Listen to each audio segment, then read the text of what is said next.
त्वनंतम। भगवान कहते हैं पुत्रों, मनुष्य का जन्म केवल संसार को भोगने के लिए नहीं मिला है। मनुष्य का जीवन केवल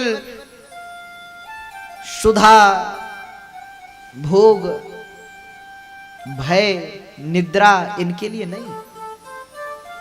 मनुष्य का जीवन तो मिला है किस लिए? बड़े भाग मानुष तन पावा, सुर दुर्लभ सब ग्रंथ निगावा, साधन धाम मोक्ष कर द्वारा, पाई न जिहि परलोक समारा। भैया ये तो भगवान को पाने की सीढ़ी है, मनुष्य शरीर। इससे भगवान को पा सकते हो और नहीं पा सकते। तो केवल खाने पीने सोने के लिए शरीर नहीं है, भगवान का भजन करने के लिए।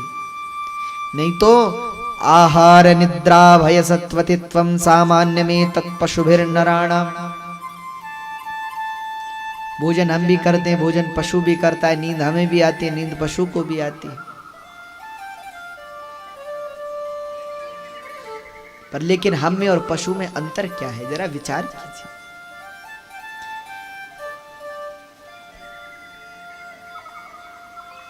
भोजन, निद्रा, ये सब तो सबके जीवन में। अब आप लोग कथा में आ रहे हैं तो इस कथा से आपके जीवन में प्रभाव पड़ना चाहिए कि नहीं?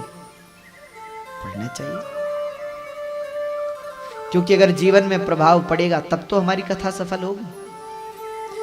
अब केवल कानों से कथा सुन ली, एक कान से अंदर और एक से बाहर, क्या कथा सुनी फिर? तो इस कथा को अपने हृदय में धारण करना है, अपने जीवन में उतारना है। भैया आपने जो कथा सुनी उसको जीवन में तो उतारिए। देखिए जीवन में कैसे कैसे भक्त हुए, उन्होंने कैसी कैसी भक्ति की। तो क्या हम भगवान के लिए समय नहीं निकाल सकते? आज हम लोगों से कहते हैं आप भगवान की पूजा करते हैं, महाराज समय नहीं है हमारे पास, समय नहीं लगता। हमने कहा भोजन कितनी बार करते हो? 4 बार। सुबह भी करते हैं, कई लोग कह रहे थे हमारा 5 बार करते हैं। कैसे?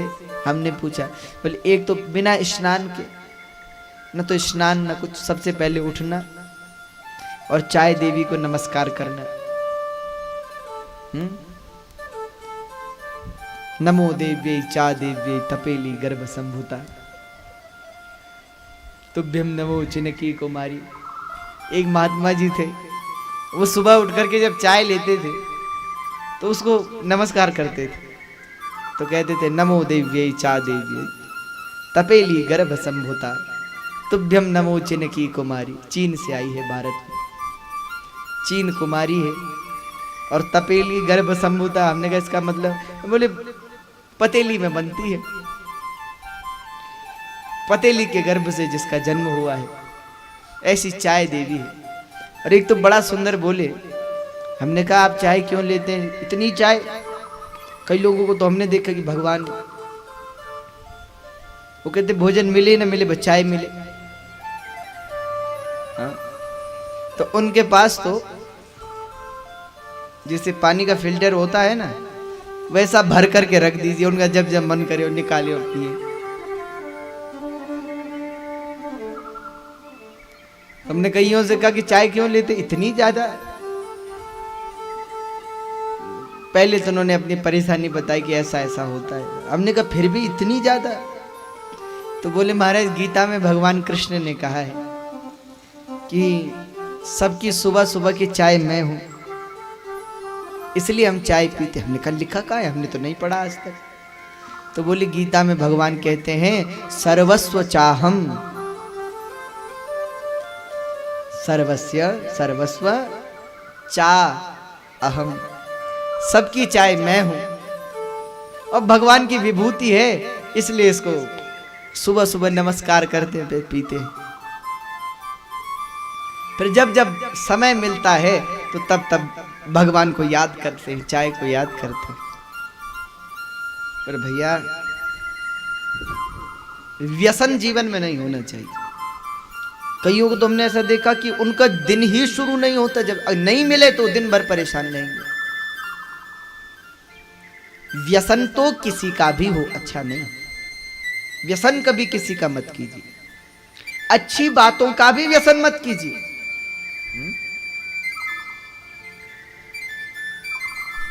कई चीजों का व्यसन केवल दो चीजों का अच्छा है और कुछ नहीं। क्या? अब मान लीजिए किसी को पानी पीने का अति व्यसन है या भोजन का अति व्यसन है, उसको भोजन ना मिले तो उसका पूरा क्रोध आ जाता है, लोगों को भोजन समय से ना मिले। हमने कई लोगों को देखा कि भोजन समय पे ना मिले तो रोने लगते हैं।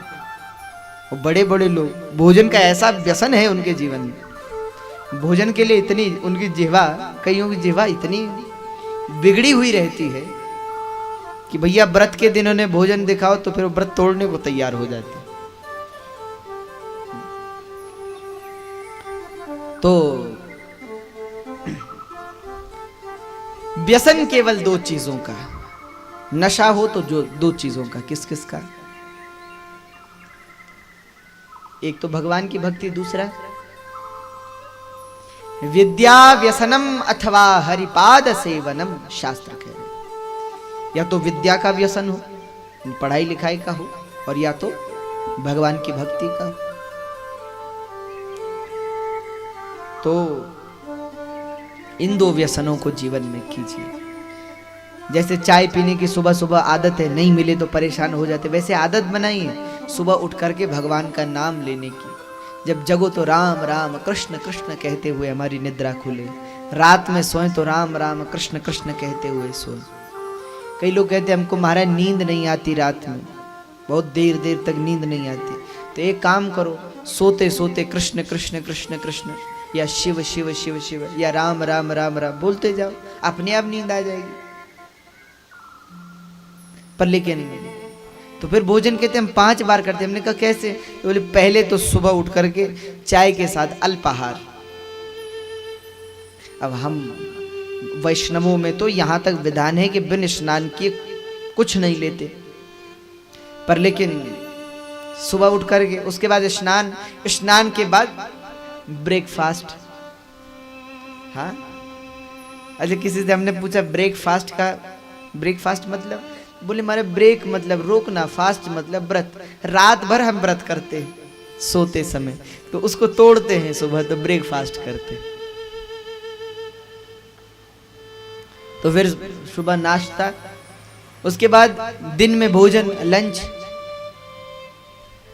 और फिर शाम के समय भी 4-5 बजे के करीबन लोग कुछ ना कुछ ले लेते हैं, और फिर रात में सोते समय अलग से। तो भैया जब 5 समय भोजन करोगे तो भजन कहां करोगे? अच्छा ऐसा भी है, आप जानते वैष्णवों को, जैसे जो सेवा करने वाले रोज के लोग हैं, आप लोग भी जो लोग ठाकुर जी की सेवा करते हो, कई बार ऐसा होता है सुबह भोजन करने का समय नहीं लगता, क्योंकि 10-11 बजे तक सेवा निपटती है भगवान की। तिलक चंदन, भगवान को श्रृंगार व्यवस्थित करना। अब जब 11 बजे तक सेवा निपटेगी तो उससे पहले कुछ खाते नहीं, तो फिर दिन का भोजन होता है और फिर रात का भोजन। ऐसा भी होता है वैष्णवों में, 2 समय भोजन हो पाता है।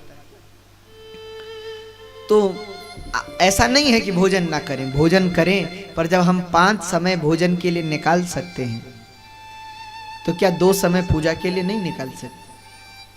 क्या 2 समय भगवान के स्मरण के लिए नहीं निकाल सकते? हमारे पास सबके लिए समय है, विवाह में जाने के लिए समय है, लोगों से मिलने के लिए समय है, बातचीत करने के लिए समय है, काम काज करने के लिए समय है, भोजन करने के लिए समय है, सोने के लिए समय है, पर भगवान के लिए समय नहीं है। कितनी दुखद बात है बताओ। और जो लोग कहते हैं हमें समय नहीं मिला, बताओ 24 घंटे में से आपको 10 मिनट भी नहीं मिले, तो भैया भगवान का स्मरण कीजिए तन्मयता से, प्रेम से।